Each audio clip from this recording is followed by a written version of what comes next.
भगवान नाराज नहीं होते। कोई खूब पाप करे तो भगवान नाराज नहीं होते। आपको बीज दे दिया गया और खेती दे दी गई, जैसा मना वैसा वो काटना आपको पड़ेगा, काटना आपको पड़ेगा। अगर आप गेहूं बोते हैं तो दाग छुआरा खाने को नहीं मिलेगा, बबूल बोते हैं तो आपको रोटी खाने को नहीं मिलेगी। जो बोंगे वही आपको प्राप्त होगा। तो जैसे हम भजन कर रहे हैं, भजन में कभी कमी आ रही है, कभी अच्छा भजन हो रहा है, ये तो साधक की दिनचर्या के अंतर्गत है। हमको हठी स्वभाव बनाना पड़ेगा। जैसे हम अपने व्यापार में अगर 500 रुपया प्रॉफिट आज की और 10 दिन लगातार 500 रुपया प्रॉफिट हुई तो 11वें दिन 300 रुपया हमें बर्दाश्त नहीं होंगे। ऐसे ही साधक भजन का होता है कि हमारा इतना भजन चल रहा है, वो अगर कम हुआ तो बेचैन हो जाता है कि नहीं यार ये बर्दाश्त। अगर वो बर्दाश्त करना सीख गया तो विषयों में गिर जाएगा। जो बर्दाश्त करना सीख नहीं गया भजन को, भजन की कमी बर्दाश्त नहीं, चाहे प्राण निकल जाए, एकदम जिद्दी स्वभाव, वो क्रॉस कर गया, वो माया को क्रॉस कर गया।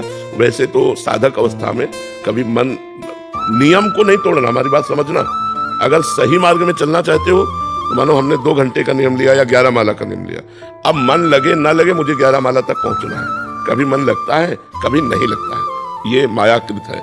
तो जब नहीं लगता है तो भी हमें अपने नियम की पूर्ति करनी है। जो नियम पर डटा रहता है वो क्रॉस कर जाता है माया को। और जिसका आज 20 वाला जपा, 2 दिन कुछ नहीं जपा, वो माया पर विजय प्राप्त है। माया पर नियम बाई नियम कसता चला जाए अपने को जितना कसते चले जाओगे उतने आनंद का अनुभव होता जाएगा। और जब तक हमारे पाप नष्ट नहीं होते तब तक भगवदानंद की अनुभूति नहीं होती। जैसे आप माला जप रहे हो, भजन कर रहे हो, तो आपको अनुभूति नहीं हो रही तो आप चिंता न करो, वो प्रोसेस चालू है। नाम आपके पूर्व जन्मों के पापों का नाश कर रहा है। और जहां नाश हुआ एक वो ऐसा आनंद आता है कि उसकी वाणी से हम वर्णन ही नहीं कर सकते। मतलब स्मृति लोप हो जाती है संसार की, एक बहुत आनंद। वो कैसे अनिर्वचनीय बात को जो अनुभवगम में भजे जी संता, जिसे अनुभव के द्वारा, तो उसे वाणी के द्वारा कैसे वर्णन किया जा सकता है।